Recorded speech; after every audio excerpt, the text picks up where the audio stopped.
Hello and welcome to podcast number 2 of Casting Shadows. To start off the show, I just want to shout out everyone that supported us through the first episode. There was a lot of overwhelming reach on YouTube, on SoundCloud, on Twitter. It was very greatly appreciated, and I just really wanted to shout out at everyone. As always, I'm your host Jeremy here with AK. AK, how you doing tonight? I'm good today, and I just want to mimic what you said, and it was pretty awesome, not going to lie, seeing everyone retweet our stuff and give us all this positive feedback, because I don't know about you, but I thought maybe like 2 or 3 people were going to listen to it, and it was going to be, like, the view count was going to be me and you, but it's awesome. Thank you, Michael Rabb, thank you, MTG Corner, thank you to all those people. You know, the list goes on and on of all the people who liked and subscribed, and we really appreciate it. And it's awesome how crazy the small community of Death Shadow players can be. So it's really heartwarming. I like it a lot. And that's what I was going to say. The community was like really, just like the Shadow community in general and the Magic community, they all came together.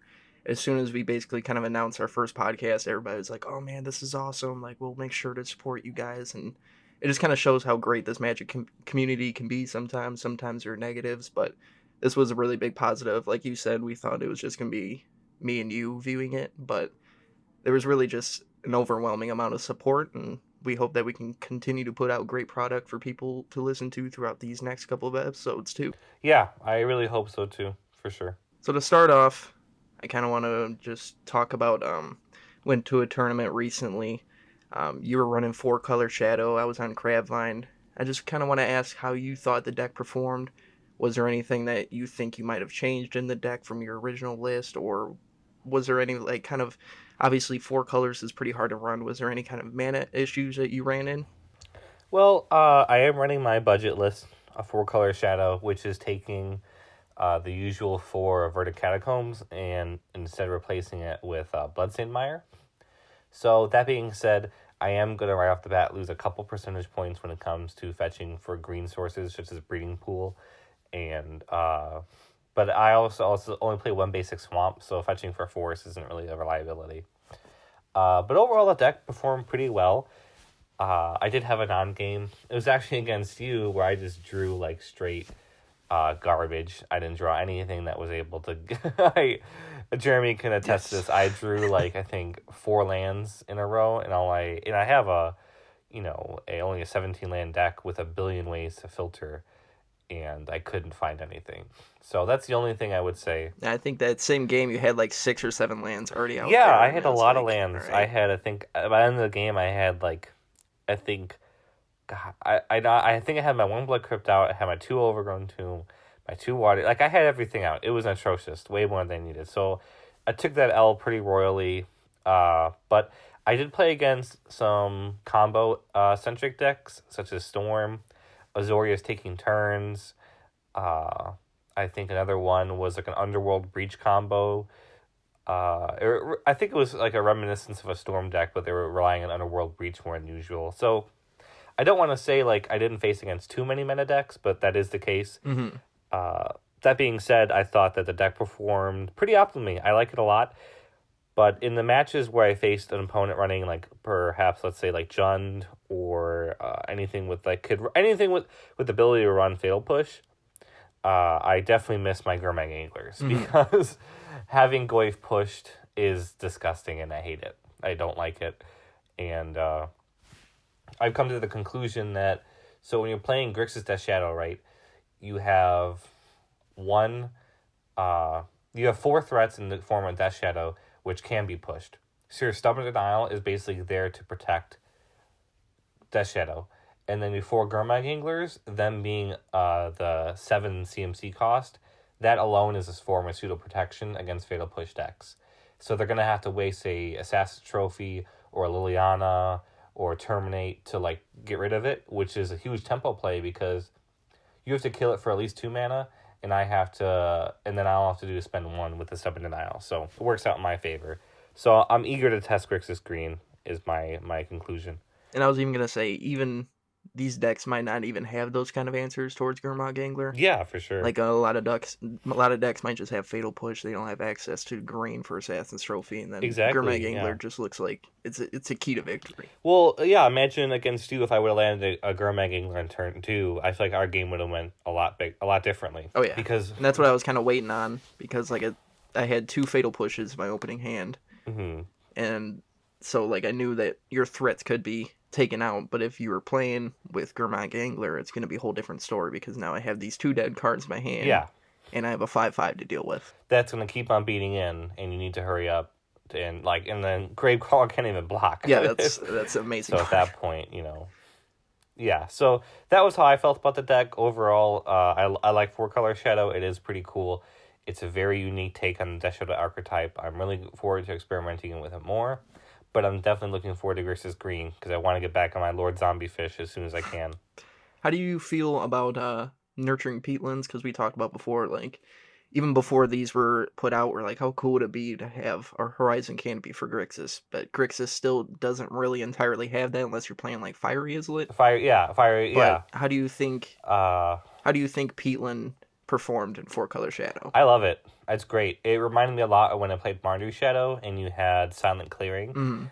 It's just like, it's so nice, like late game, like, screw it, I need to find my threat, like, sack it, draw a card. Like, it's also this weird pseudo way of controlling your life total even further, or tricking opponents into it, because I remember I had a guy go to Fatal Push my Death Shadow, and it was at 3 toughness, and I paid 1 life to add I think a black to my mana pool, just to bring my health down a point, and then it turned on Ferocious, and I was able to stun out the Fatal Push. Mm-hmm. So just little stuff like that is so unique and so cool how I can just manipulate my life total to an extreme, really. So what do you think? How was CrabVine's performance, though? Like, enough about 4-Color Shadow. We are a modern podcast, too, besides Death Shadow. What did you feel about CrabVine? In case somebody's looking to switch over to CrabVine or give it a whirl, they have the parts already. I felt like CrabVine was pretty explosive. Like I was just thinking that against like combo style decks, not having that interaction of a Stubborn Denial when I was playing Grixis or something, it really hurts because I have to sit there and let them do what they're gonna do and either let them fizzle out or win the game. Mm-hmm. So that kind of hurt. I played against a combo deck. I think it was round 2, round 3, and both games that I lost to him, I was literally 1 turn away from winning. He was at 6 the one game. He was at 3 the next game. Oh God, you were pretty close. I believe you were playing against that Lotus Field deck, Yep. correct? Yep, and I was just Okay, yeah.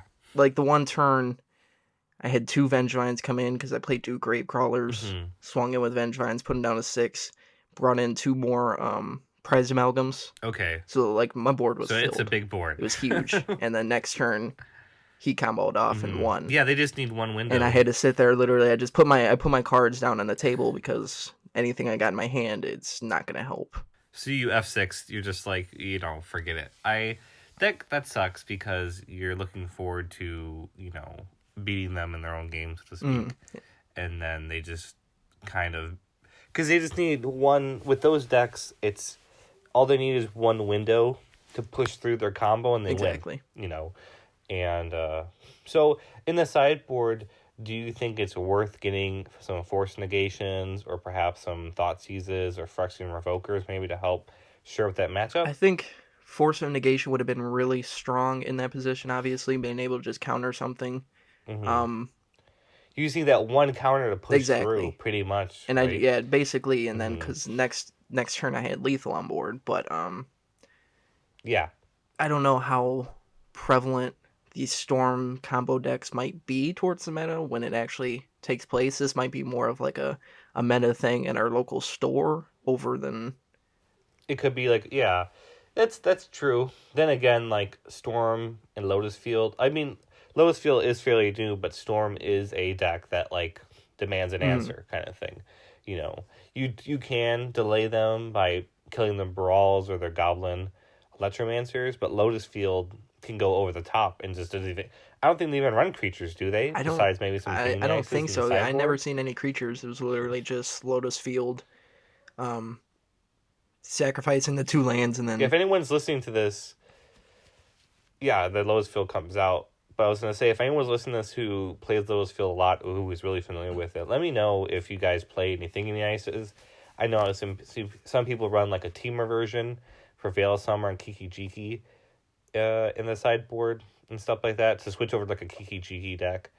Also, to backtrack on 4-Color Shadow, I'm sorry to just steal the spotlight real quick from CrabVine. But Veil of Summer is one messed up Magic Oh card. I God. have to say, it's like, it's so nice. Like, I will say, losing your Goyfs and Death Shadows to Fatal Pushes against Jund and other black decks sucks. But then also bringing in Veil of Summer, it basically turns your Stubborn Denial count up to what? Basically, you have six counters in your deck now, all for 1 mana. Actually, you'll have 7 if you run 4 Stubborn Denials, and it's crazy how good Veil of Summer is. And then it draws you a card On top of everything, it draws draws you you a a card. card. Draw. It's crazy. Like, you know, like you Stubborn Denial, Stubborn Denial feels great half the time, but imagine if Stubborn Denial draws you a card, and that's basically Veil of Summer. That's what I was gonna say. A lot of people are already like, this ferocious mechanic, is it strong or whatever? But yeah, imagine if you, all right, I got ferocious, I'm also gonna draw a card off of it. Yeah, like imagine if Stubborn Denial said, draw a card. That's it. Like, it's so good. Also, like, imagine if Stubborn Denial get everything uncounterable for the whole turn. That's what Veil of Summer does. It's so good. So I will say that's why I'm very excited to try Grixis Green, and I'm very excited to play with more Veil of Summer. It's such a good card. I bring it in on all my matchups that they run black or blue, because it's just so good with, and at worst, like, they cast like a random spell, you can just cycle it away because they cast that blue or black spell and you just draw that card. So dig for your threat, fill the yard for a Del threat. It's really cool. I like it a lot. And it's just 1 green mana. That's the kicker. 1 green mana. 1 green. That's it. That's it. 1 green mana. That's it. That's all you need, which is, Green has the most powerful, arguably the most powerful counterspell in Modern. Yeah, I want to say, like, Force Negation. Here's my Veil Summer for 1 mana. But which brings me, I believe we have some questions today to answer, right, Jeremy, from our fans? We do. We wanted to kind of create a bunch of like a fan question episode. It's just like cool to have like that engagement with the fans. That's what we like. We like to talk about people with Death Shadow and just kind of have that engagement back and forth to get their input, because the Shadow community is they're really smart. Yeah, no, it's so super yeah, we cool. We have a bunch of questions. Yeah. So, you want to get started? You want me to read them? Up to you. I'll go ahead and we'll dive right in. We'll see how many we can get in within this podcast, and if not, we'll try to get them in a later episode. So to start off, for sure. App Fritz asks, why is there no longer a Suicide Zoo deck? I'll let you start. Okay, so App Fritz is asking basically, why is a deck called it's no longer called Suicide Zoo? Death Shadow decks are just called either Grixis Shadow, 4-Color Shadow, Grixis Green. Like, they're no longer called Suicide Zoo or Suicide Zoo. Excuse me. Suicide Zoo was a take on the Death Shadow archetype from a very early time. And honestly, I know some people will be like, oh, it's because suicide, they don't want to, it's kind of offensive, which is true. We shouldn't poke fun at mental health problems. It's a very serious issue for a lot of people. But also, the zoo aspect is gone from Death Shadow decks. Death Shadow used to run, like, Wild Nacatl, Curd Ape. There's a Lynx. It's a Landfall Lynx, Stepfield Lynx, I think it's called. But it gets +2/+2 whenever a land enters the battlefield, and it's only, like, I think a 2-drop. So it gets huge with all the fetch lands. So you have cats and gorillas and avatars and Tarmogoyfs. It's like a zoo. So that's where the name comes from. And now that we have this Grixis Death Shadow, which is Gurmag Angler and Death Shadow and Snapcaster, Street Wraith if you count that, now it's just all, like, there's no reason to call it a zoo anymore. So that's why it's not called Suicide Zoo anymore, is because of that. All right, let's move on to the second question. Lito872 wants to know, which version of Shadow do we think will be good for the upcoming meta? because they're looking into buying Grixis Green, as they already have Grixis, so they kind of want to know what are the advantages of Grixis Green. Okay, so Leto Lido 827, however you pronounce it. I'm assuming you're a big Jared Leto fan. But I would recommend right now in this meta, I would go with Grixis Green. Like Veil Summer is just too good to ignore. It's so good, especially if you have your local meta packed full of people running black, and also you get better answers to sideboard hate with Assassin Trophy, Abrupt Decay. You also get a total of 10 threats because you have 4 Gurmag Angler, 4 Death Shadow, and then 2 Tarmogoyf. So you have this a little bit bigger of a threat package. So I would go Grixis Green right now. Also, like I said, you don't need to really buy the Verdict Catacombs. You will lose a few percentage points, but the deck is very playable without them. So feel free to just use your Bloodstained Miners. You just need Nurturing Peatlands and Tarmogoyfs, pretty much. Those are your big expensive cards. That's it. Obviously, yeah, like Veil of Summer, Assassin's Trophy. I think green is the way to go right now. Yeah. It's just the power level of these cards are too strong. It's to crazy. Ignore. That being said, I would love Grixis came back Yes, in yes. the meta because I really love Grixis for sure. I, And it is my favorite. That's what I was going to say. Grixis is my favorite overwhelmingly. It's near and dear to my heart, but I do believe Grixis Green, 4 Color Shadow, they kind of outweigh them a little bit. Yeah, right now, at least. 4 Color Shadow just had a good performance in one of the modern leagues. They went 5-0. It's just until Wizards does something with maybe some of the green colors, such as banning Veil of Summer once upon a time, which could be a possibility, you never know. Green should be the way that you should go right now. Just kind of ride that train until it ends, basically. For sure, for sure. Now, Jeremy, I have a question for you. Okay. From Jeffrey Penkoff Jr. I hope I'm pronouncing that, by the way. He says, "What's the state of Esper Shadow? Is it viable?" So those of you that don't know, before I switched to Grixis, I was trying to make Esper good. He was really trying. I have to say, people, I really tried. He really tried to make Esper good. There was times where it was like, okay, like this did really good, just being able to path creatures. And I tried to make this like Tamir Battle Rage knockoff with double cleave because it gave it double strike, but there was no trample or anything because I didn't have access to that red. And I think that was really the key why Esper is not that strong. I think it's definitely the worst out of all the color combinations. I think it can be somewhat successful, but if you ever want to really kind of do good in the tournaments, I don't think Esper should be the way to go, especially now. You go on like Magic Twitter, everybody is talking about how white is like the worst of the color combination. Yeah, and I think Esper could be good, but I tried to make it work. I couldn't make it work. I did decent sometimes, but more often than not, that I just kind of got ran over because I didn't have any way. I would get like a Death Shadow and a Gurmag Angler or a Gurmag Angler down, and they were able to just chump block for days. Like I played Hardened Scales sometimes, and they were able to just kind of chump block, and I'm like, okay, I can't really do anything about it because I don't have Tamir Battle Rage. What do you think?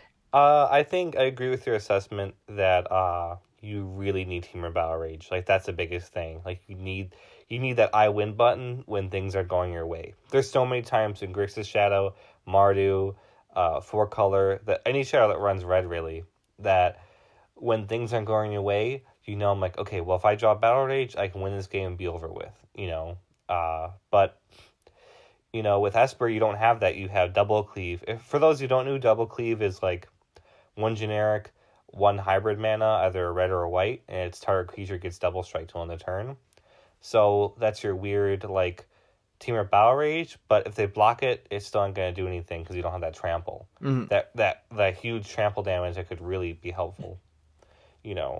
So... And I was going to say another thing. Oh, go ahead. I was gonna move on to the next question I had that kind of ties into it, so if you want to go first, go ahead. No, go ahead. Okay. We'll just move on to the next question. Oh, I feel like we're in a Canadian fight right now asking...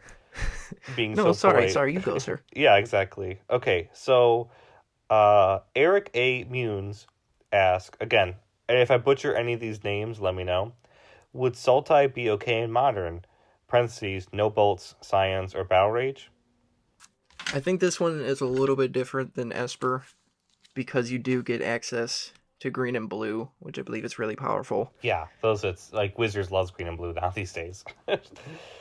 And I still think it's better in Esper, but I do not think that it's better in Grixis Green, or 4-color Shadow. Yeah, you're running the Sultai mana base. Might as well run one extra land for battle rage. And yeah, you're still missing out on Battle Rage. You're missing out on Kolaghan's Command, which are pretty good. Obviously, Temur Battle Rage is in the main board, Kolaghan Command in the sideboard. Mm-hmm. I think it's hard to do any deck basically without red. Even though, like, what I was gonna say a little bit with Esper Shadow is they knew I was playing Esper. They knew I did not have Temur Battle Rage. Yeah. When you're playing against Grixis, you're playing against Jund, you're playing against 4-color Shadow, those kind of decks, even if they might not have Battle Rage in hand, in the back of your mind when you're piloting against them, you're thinking, okay, so what do I do to not get blown out by this card? Because they could have it in hand, they could go over. If you're playing Esper, you're playing Sultai, you know that you're not going to face that card. You're able to play a little bit more aggressive, whereas you might play a little bit more conservative against a Shadow deck playing red. What do you think? I agree. Mostly because like I have had opponents either playing Jund, Blue-White Control, humans, any deck really, and they're literally mapping out their turn, and they're like, and I hear them, they're like, well, if he has Battle Rage, I can get blown out. Mm-hmm. And I'm looking at my hand, and it's like a Bauble and a Inquisition when they're empty-handed. So I'm like, dude, you're good. Like, you can win this turn if you want to. I'm thinking that, though. But then they end up misplaying, or not being aggressive, or trying to work around a card that doesn't really exist in my hand at the moment. So just the mental factor of it is huge. It really plays with their psyche. You can win the game almost sometimes just messing with the opponent's head of having Battle Rage. You can even go to like pretend that you're going to tap the red and then not tap the red, so you can like kind of almost like a poker face, get them to like bluff it to them, and then they could mess up. It's a serious thing, people playing around Battle Rage, because they've gotten blown out. There's plenty of times where I should have lost, but I drew a Battle Rage, swung in, and, hit you for 20 damage, GG. Like, it happens. It happens, yeah. For It happens sure. in so many games that you think you should lose. Like, you top deck Battle Rage, and you're like, all right, well, I'm going to go ahead and swing, see what you want to block here. Yeah. And it really is that mental game. For sure. That's why I think you should be playing something with red, because like more often than not, you're not gonna win with Battle Rage. I've only won a couple times with Battle Rage since I've switched to Grixis and that, so it's not like every single game or every single match you're gonna run into this situation. You kind of do. I will disagree a little bit on that. You kind of do and kind of don't. It's so lopsided. But I've won plenty of games on Temur Battle Rage. Mm-hmm. But also, don't be afraid to use it early. Like people will try to hold on to it. Like, okay, this is how I finish a game with my Temur Battle Rage. But you swing with an Angler on turn 3 and Battle Rage it. That's 10 damage. They have to be like, oh, okay. Well, my whole game plan is messed up. I don't know what to do. I can't really fetch this Shock Liberal as I want to. I can't do. It really messes with the opponent's head again. Like you take those turns away from them. You said, no, we're not going to play a 5, 6, 7, 8 turn game. We're going to play this game like in 4 to 5 turns, and there's going to be one winner, one loser. Go. So I personally think that you can win a lot of games at Battle Rage. But then again, like you said, it is only 2 cards in your deck. So don't count on it every single time. And it's a great feeling to play it. It is a great card. But the next question, it's one of the best feelings. Oh yes, especially they're like, all right, great. They just start scooping. They just look at it like, all right. Yeah, because they think the game's won. They think they got in the bag, and you're like Battle Rage, and you're like, okay, well that's okay, oh that's 18 damage. Okay, let's go to the next one. Like, yep. So it is that. So what brings me to my next question. You might have some experience with this. Is Johnny? I'm gonna butcher your last name. I'm sorry, sir. Hajort Danielson. He has 2 questions in one. when do you not continue mulligan? Like when do you mulligan? You're like, okay, I gotta stop mulligan. And also, what's your game plan against dredge/crabvine? Okay. I think there is a problem with me when it comes to mulligan. I do not feel like I do mulligan aggressive enough. Mm-hmm. I feel like sometimes I'm like, do I really want to go down to 6? I'll keep this hand and then just end up getting like ran over, and it's like, well, I should have mulliganed. And I do think that is something as a pilot I'm trying to work on, Mm-hmm.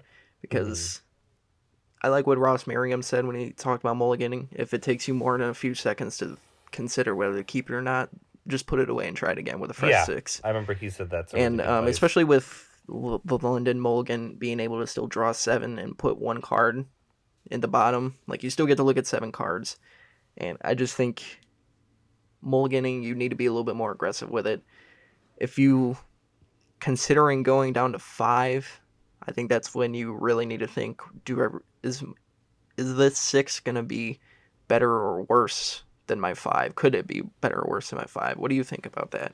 Yeah, I think that you need to like don't be afraid to mulligan. Like before when we had the Vancouver Scry, yes, you need to really consider yourself because Chris's Shadow Mm, mulliganed horribly when that was the mulligan rule. Like either you had your good 7, you go down to 6, and you pray to God that you had that second land on top. you know. So it was definitely a little bit different then. But now with London Mulligan, if you don't have a 7, or if you have a 7 that's mediocre or it's trash, put it back and draw a good 6. And if that 6 is just as garbage, put it back and draw 5. Or draw 7 and then keep 5. Below the 5, I would be, like you said, be a little bit nervous, and you need to really make sure that, like, okay, I really can't keep this. But at least you get to play the game somewhat. Because I've won yeah, if games, you're at yeah. 5 and you're like, I don't have any lands, and obviously you're kind of stuck mulliganing Hmm. unless you know for sure you'll be able to grab a land, like you have some Street Race or Mishra's Bobble. Yeah, for But sure. if you're on 5 and you might not have a threat or some sort, but you have like some interaction with some Thoughtseize or another, like basically like able, like Street Wraith resembles another card. It Bauble might be does a too, Street yeah. Wraith now, but it's going to be something next when you cycle it. Hmm. So you need to have something that you're going to be able to interact with them, because if you just let them do their game plan, you just kind of sit there hoping to draw some cards, Yeah, for sure. you're going to lose. And also, like, Grixis Death Shadow does have those crazy hands where if you know your opponent is on something like Tron, Storm, trying to think what else, maybe Dredge, like decks that rely on an engine, right? Like in my opinion, Tron relies on an engine, which is Tron lands. They need to get that engine going in order to crush you. The same with Storm. They need to get Hmm. Brawl out. They need to get their rituals in the yard. They need to start going off. Like they can kill you pretty quickly, but it's still an engine. So therefore, if you have a one lander with 100% insurance of turn 2 Gurmag Angler with like 2 Thought Scours or a bunch of Street Wraiths and Baubles with Gurmag Angler, keep it. I know it's one land. It's scary keeping one land, but that threat is so huge. Having like Thought Scour turn 1, turn 2. Hopefully you draw that second land, Thought Scour again, and boom, you have turn 2 Angler. So, like, it's okay to keep risking hands with Grixis Shadow. Because if the Yeah, hand is because the nuts, deck can really function on one land. it can, which is so odd. 2 is perfect. 2's really good. 3 is godly. 3 is where you want to be because then you have snap stub up Hmm. for days, and then 4 is like you're pretty much set. You don't want to draw any more lands. But you can function on 1 to 2 lands pretty okay if you have enough like 1 mana interaction, which is a large Exactly. percentage of the deck. But Jeremy, so what do you think a Grixis Shadow player should do then sideboarding against Dredge or any Death Shadow deck really? I definitely think, obviously, Graveyard Hate. I played against Goblins when I was on CrabVine, and he Mm-hmm. really slowed me down because he had Relic of Progenitus out. He played that turn 1, and I'm like, Okay. well, I can still do Stitcher Supplier. Like, I still went through all of that, but I've kind of held back a little bit, not trying to glimpse, because if I hit, like, a huge amount of stuff, I'm like, sweet. And then he's like, all right, I'm going to tap. We're going to go ahead and get rid of that. Yeah, with the triggers in a response, like a Narcomoeba or something like that, for sure. So it's Hmm. Graveyard Hate really slows us down. And since he was able to do that, he was able to take that game because he slowed me down a couple of turns until I was able to be like, all right, I need to go all in because he's starting to do this, and I need to just do something to Hmm. try to get him to crack this. And I don't remember if it was game 1 or game 2 when he did that. I kind of held off until I found my answer because I did put Nature's Claim in there and all that because I knew he was going to have that. So definitely Graveyard Hate slows us a lot. And So when you say Graveyard Hate, what kind of... So obviously he was running Goblins, so he can afford to run Relic. But I know I couldn't because I want my own yard for Gurmag Angler and such, Tarmogoyf. So what kind of Graveyard Hate and other creatures or spells can a Grixis Shadow player or for Color Shadow or whatever Shadow player run to hate against your deck? definitely back in the Hogak era, Leyline of Void was huge. Yes. Leyline of Void could really basically just change the momentum in your favor if you had it in your opening hand. Mm-hmm. So that's always a possibility. And now might be a good time to look at it because, like, after Hogak got banned, everybody's like, all right, what's the need of ley lines? And they kind of got pretty cheap. That's why I was able to get some copies. Mm-hmm. Against Dredge, against CrabVine, Ravenous Trap is really good Okay. because more often than not, you're going to be able to trigger that Ravenous Trap for free. Mm-hmm. Like in CrabVine, I obviously got Stitcher's Supply. I got Glimpsey Unthinkable. Glimpsey Unthinkable puts in the top 10 in the graveyard. And if I hit something huge, I'm like, all right, in response, I'm in a Ravenous Trap. Not have to pay a single thing, which is great in Death Shadow decks. You don't want... Because, like, if you don't have Leyline opening hand, it's like, okay, well, now I got this 4-mana enchantment Yeah. that I might play on turn 4 if I have 4 lands. Exactly. And then it doesn't exile everything that was already in the graveyard. Mm-hmm. It's from then on. So I think Ravenous Tramp, if Dredge and CrabVine continue to get popular, are really good. Mm-hmm. Because, like I said, Death Shadow is all about playing those cost-efficient mana spells, which is why you got 1 mana Fatal Push, 1 mana Stubborn Denial, all these 1 mana to 2 mana cards, sometimes 3 mana, and be able to cast Ravenous Trap for free Yeah, would just be really good. for sure. Very strong. I'll ask you the same question because you had to play against me. How did your game plan change? You already knew what deck I was playing as Yeah, soon as we for sat sure. down. How did your game plan change when you played against me? Well, game 2, obviously I lost the match against Jeremy, for everyone who wants to know. But I also have beat him before playing Grixis Shadow and 4-Color Shadow when he's on CrabVine with my sideboard cards too. It's just my match didn't go that way. So it is a winnable match. So against Dredge and CrabVine, some underrated cards you want to really bring in against them are Plague Engineer and Surgical Extraction. Mm-hmm. Those two are pretty big. Plague Engineer, naming Zombie, shuts off the Gravecrawlers. It shuts off the Citrus Suppliers. It shrinks the Gurmag Angler, the Prize Amalgams. So it makes Vengevine really hard to trigger with the cat because you have to cast it. It will trigger Vengevine, excuse me. But if Vengevine's the only threat on board that he's triggering, you're okay in that position because it's just 1/4/3 you can deal with your Gurmag Angler or Death Shadow, or have a Fatal Push ready to go to revolt it. But And you don't have to worry about a bigger battlefield. yes, either, that's what I was about to say. Gravecrawler, Stitcher's Supplier dead. Yeah, because if you have Plague Engineer naming Gravecrawler, okay, yeah, trigger your Vengevine, but guess what? I have a 2/2 Death Toucher ready to go to block it. So, It's like, go ahead. So, that being said, it really shrinks their board and they don't have the go wide strategy anymore. Against Dredge, you can name Bloodghast to shut down their constant hasty threats with the Bloodghast coming out quickly. You can name Zombie 2 to shut down their Prize Amalgams and whatnot. So, Plague Engineer is a great card. I love it. It's one of the best cards I printed on Horizons. Surgical Extraction is also pretty awesome too. Snap Surgical is godly. Take out their threats right away. Some underrated cards also is Tormod's Crypt. It's 0 mana. I know people laugh at it like, well, it's such a basic graveyard card. But you play it for free, hold it, crack it, and it makes your Goyf bigger. It's more fuel for your Gurmag Angler. A solid card, Nihil Spellbomb. And also, Anger the Gods is pretty well suited against these decks too. Mm-hmm. Because if you have a huge board full of Gravecrawlers or Bloodghast, you Anger, they're not coming back from that if their board was out there, because now they have nothing to fight you with because their creatures are in exile forever. So that's my quick analysis on the match. The same person asked too, how is the meta for Death Shadow 2 in general?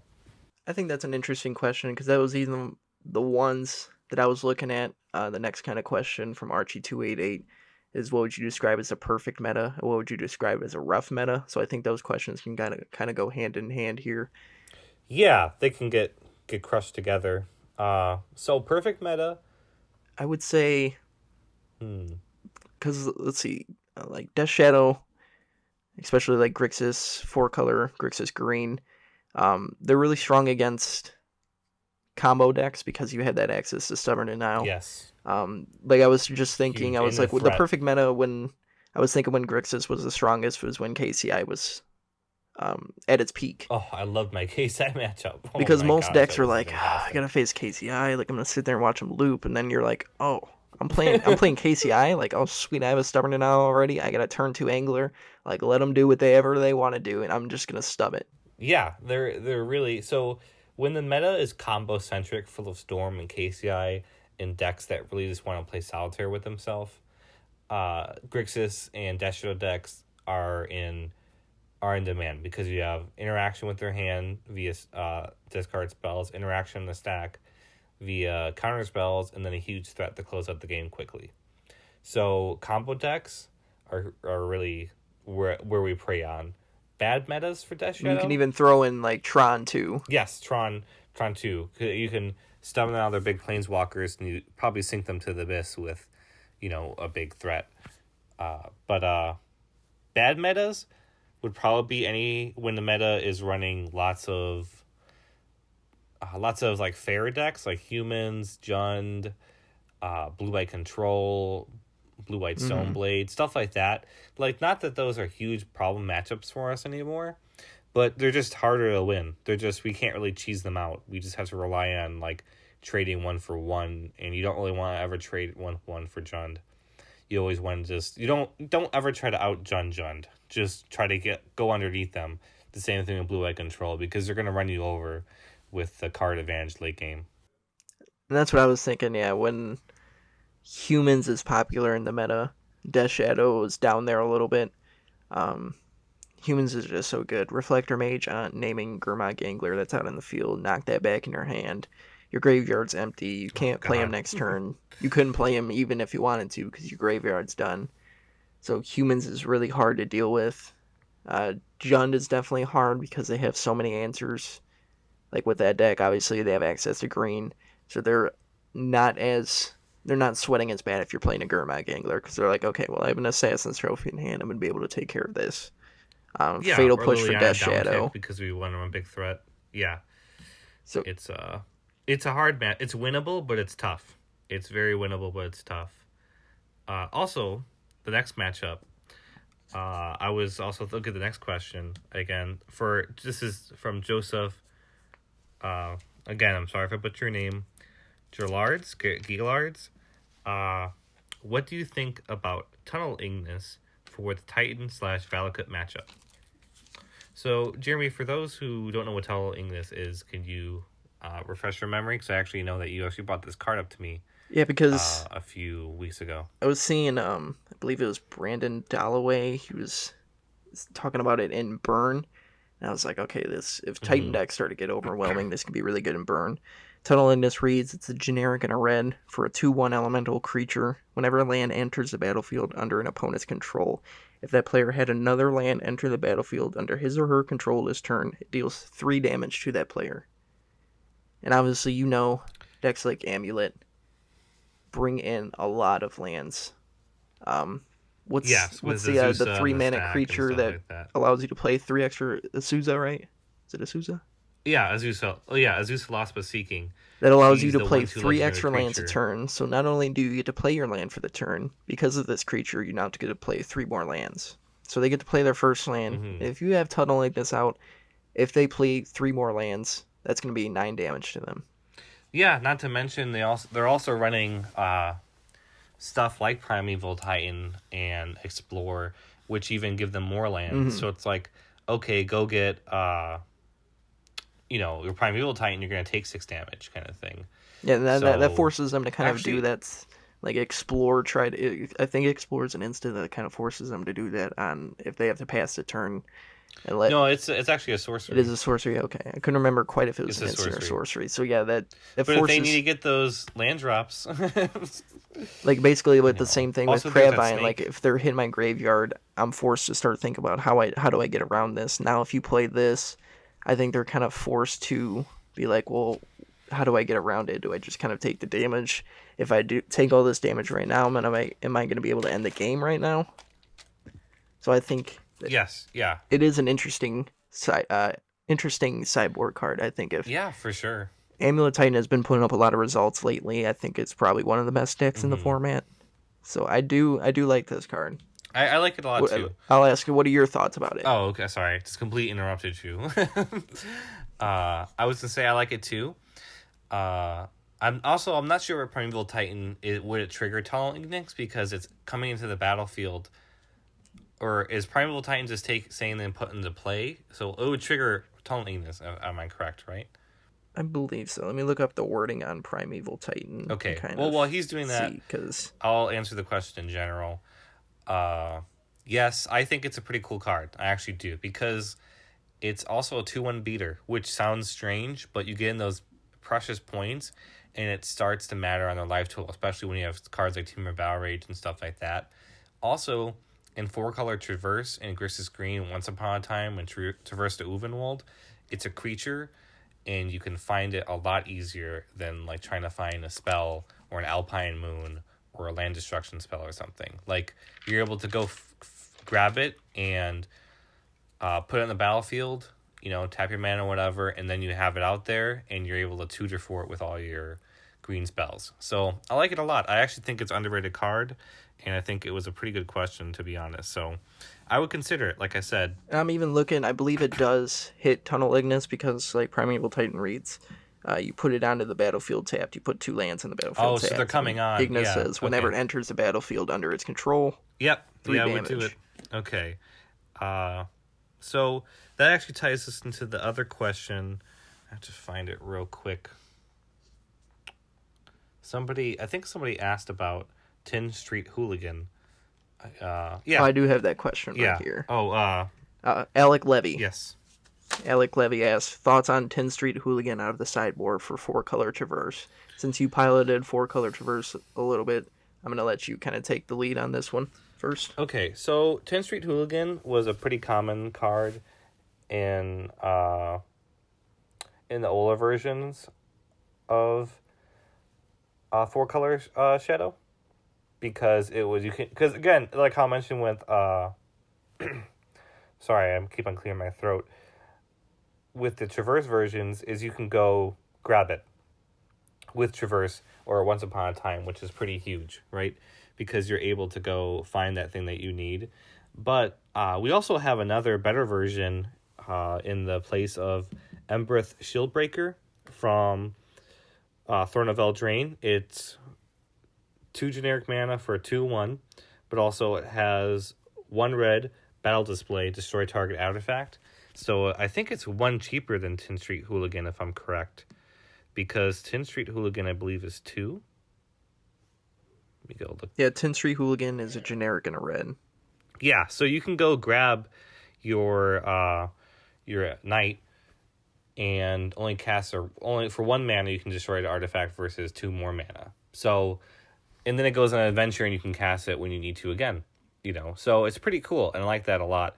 So I actually would go with that instead of 10th Street Hooligan. But they're essentially the same card, only one has got a little bit better. So I like that question a lot. And I was even kind of thinking, I was like, that seems like a pretty interesting, cool... Yeah, like a for big artifact possible decks. cool sideboard tech. Mm-hmm. Go get rid of the Then I was Wurmcoil. kind of thinking, I was like, you already kind of have access to Abrupt Decay and Assassin's Trophy, but you do make a good point that you're able to search with Traverse with both of those cards that we mentioned. Yeah. Which I think is really cool and really good. If you're in a pinch and you need that card now, being able to go search for that right now. It's a Embereth really Shieldbreaker. cool. It's a pretty cool. It's just strictly better because it costs just that 1 red versus the extra mana. Mm-hmm. So I would go with Embereth Shieldbreaker. And then I like that. Yeah, even with 10th Street Hooligan, like more than likely you're gonna have a green source, but you have to make sure you spend that green source to be able to destroy that artifact because Which it has mana that can get little. kind of tricky in the 4-color decks, believe me. You can get kind of pushed into a pinch sometimes. Mhm. So I definitely think you should I think we do have that. time for one more question, Okay, well, and I I want to have give this one. to a special fan. Okay, Oh, go ahead. well, how about, yeah, we got time. We're at 47. We could go to like an hour max. So you go ahead, then I'll go. So we got for 2 more, so we lied to everyone. All Sorry. right, sorry guys. So this one comes from Mr. Q4. This has been an argument for a while in Grixis Death Shadow. Everybody has always kind of argued over it. Bauble or Visions? That's the first part of the Ugh. question. I'll let you do that, and then we'll attack the second part of the question. Okay, so Baubles or Visions and the Grixis and Death Shadow decks. It's a hard, because okay, I'm gonna say it. Sir Visions is a trash card. I don't like it, but it's the best that we got, people. You know, like obviously compared to Ponder, Pyridane, Brainstorm, all those crazy blue blue cantrips that Legacy gets, we don't have that. So Sir Visions is a trash card compared to that. But on its own, it's pretty decent. So I'll be kind of a Benedict Arnold and kind of retrace my words that it's pretty good in Modern because it's the best we got. You know, it's a victim of the circumstance. So I do like digging 2 card. Like you draw a card, you get that random card, but you get to dig 2 deep, and then put those at the bottom if you don't like it. So but Bauble is insane sometimes in Grixis Death Shadow. Like it comes out, you can do your weird 0 mana op with your fetch land. You can also Thoughts Cover the opponent if you don't like their card. If it's something that you really don't want to face, like an Auriok champion, get rid of it. You can also, there's so many intricate little things. Trigger Revolt. It's a great card. So I honestly think I'm somewhere in the middle. I think you should have 4 Bauble in your deck, but I also think that you should have at least 1 Sir Visions in your deck to help smooth out their matchups. Would you go any more than one? 1 Seer Visions. Put me in a spot, Jeremy. Now I feel You're bad. welcome. I would say no. I think 1 Serum Vision is all you need with how many card draw spells we have, because you don't want too many or it gets clunky. I'm saying this too only in Grixis Shadow. In 4-color Shadow, in my version, I have 3 Serum Visions, which sounds super sacrilegious after all that stuff I just said. But that's in 4-color, and in my version, I want to dig a little bit more to find my traverses, to find my threats. So it's a little bit different take. So if you guys look at my budget version, don't take it like it's the word of God. Like it's just my own spin on things. So yeah, And then that's what I think. See, this is why I say it's so divided. It's because you run 1 copy in your version, and I'm like, I'm not gonna run any. And that's what it's just like. It's basically kind of like a personal taste on the matter. If you like Serum Visions that much, run 1. Mm-hmm. I would not go more than 1. Yeah. I personally do not run any in the deck. I like being able to just bobble for 0, help fill up the graveyard for Gurmag Angler. But if you're playing 1, that kind of goes in the second part of the question from Nate Kahovi, I believe, talking about the flex spots, because the list on Grixis Death Shadow is so tight, but you kind of have like one or 2 cards or 1 or 2 spots that you're like, you can kind of interchange spots. Some people run Drown in the Lock. Some people don't run Drown in the Lock. Some people are running Kolaghan's Command. Some people run 1 Serum Visions. So I just kind of want to bring that up as the flex spots in Grixis Death Shadow, why there's not very many spots. You do have a little bit of creativity with those. And like you're running the 1 Serum Visions, and I believe you're running the 1 Drown in the Lock, I believe, right? Yes, yeah, I run the 1 Drown and Lock, correct. Okay, because I even changed mine, so I don't run any Serum Visions, and the next time I use Death Shadow, I put the Drown in the Lock in the side. Now I'm running 1 Kolaghan's Command main. So it's basically on personal taste. And it kind of depends on what the meta you face. Like, you might look at the modern meta and MTG Goldfish. Like, I did that a lot at ours. I looked at that, and then when I go to our local game store, I don't face some of the top decks that I thought I was going to face. I'm like, okay, so I need to put this in there because like humans is Yeah, strong, and then I don't face humans. And you like know, plague or engineer. yeah, So I I was was gonna gonna say say, like or plague yeah, engineer. I'm like I need 2 of those in there, and then I don't end up facing humans, and then I haven't brought it in at all. So it's like, well, how do I well, sideboard?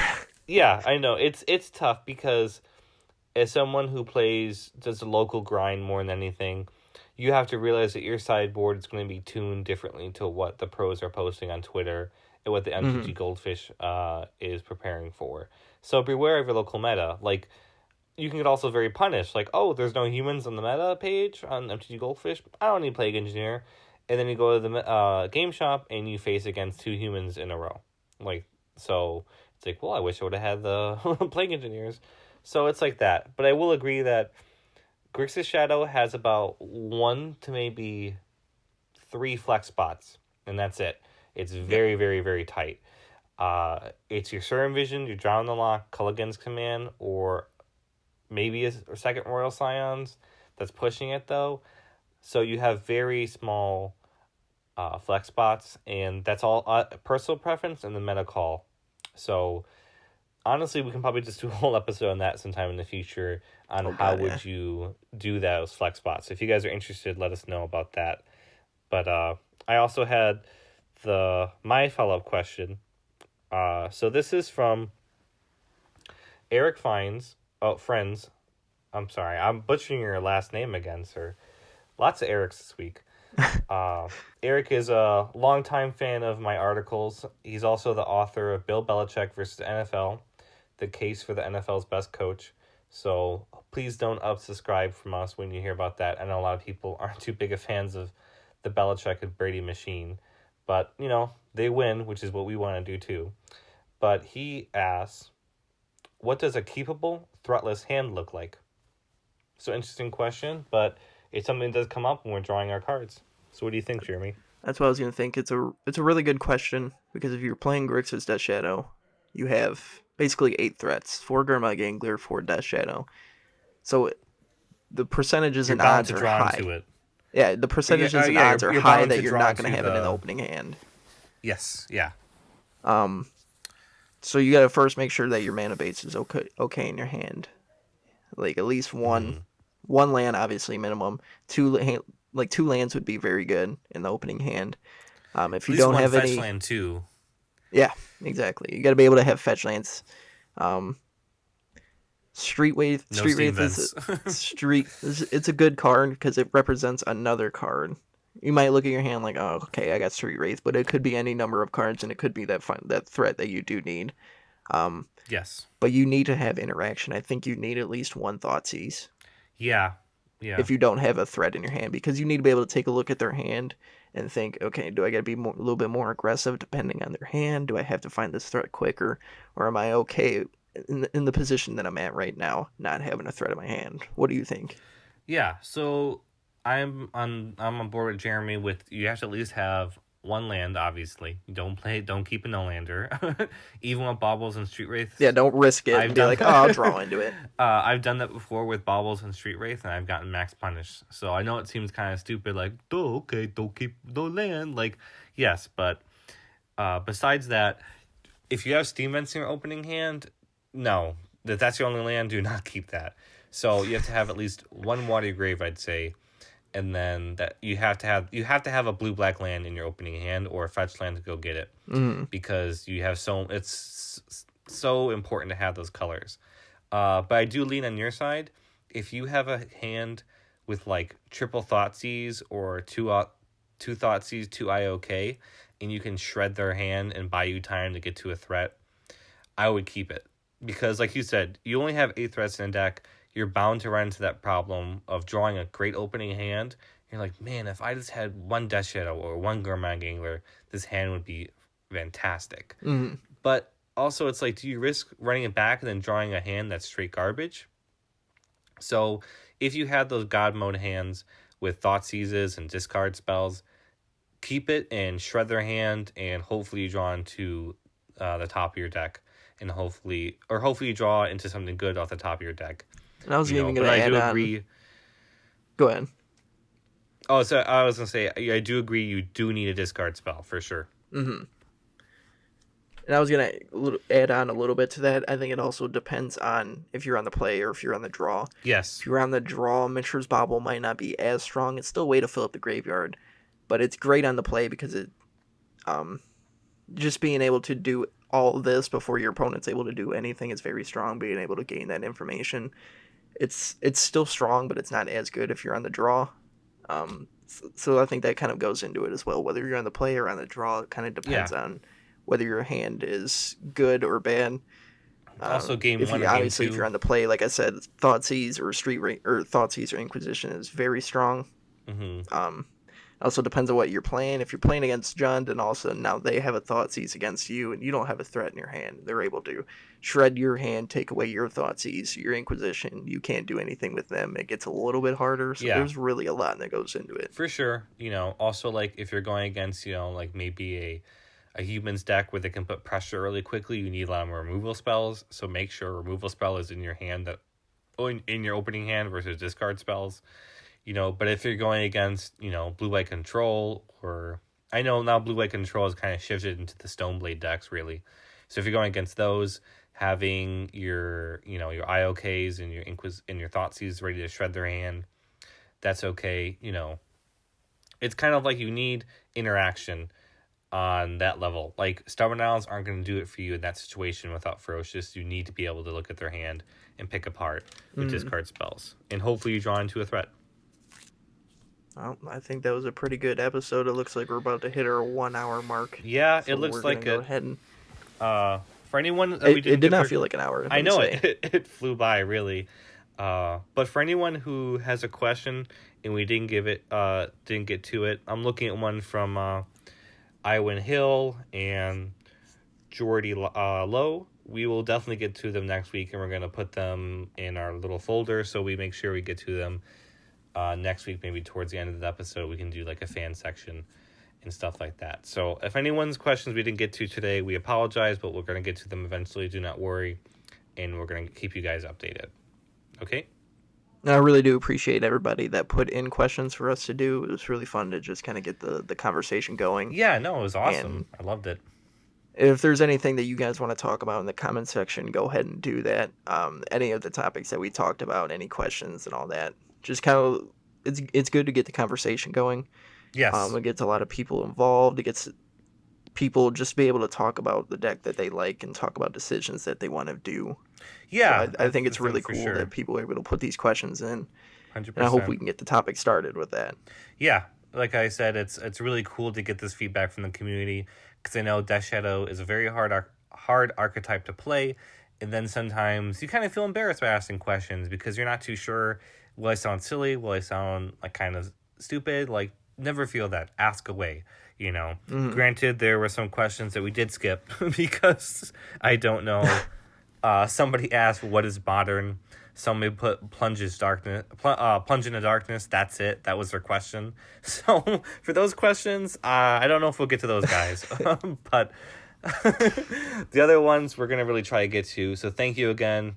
Maybe every 2 weeks we'll do just strictly fan section or something like that, or I'll post on the Reddit and Twitter and Facebook groups when I need questions. Like, we can do like another one. Maybe we'll do it monthly, or like I said, bi-weekly. But yes, thank you for everyone for tuning in today. It's really appreciated. Thank you, Jeremy, for having me on again. Well, I say having me on, but I don't know why I said that, because I'm here too. I know, yeah, we made the podcast. But then again, like I said, I wouldn't be able to do this without you. And you mean a lot to me by helping me with this whole process. I wouldn't actually have done this if it wasn't for Jeremy getting me off my butt and pushing me to do it too. It's been a lot of fun to start this with you. We've only done 2 episodes already, but it's just it's something for us to like bond over, because we're able to talk about Death Shadow and all that, and it's just, yeah, it's a fun way. It's a really fun way to be able to yeah, to do this together, and so I enjoy this a lot. And yeah, I enjoy everybody that has really been positive about all their feedback and all that too. Mm-hmm. Yeah. Well, enough from us getting all mushy. We don't want to start crying over here over our love for Death Shadow and our fans already. So in that case, thank you guys for tuning in today. It's been great, and we'll see you next week.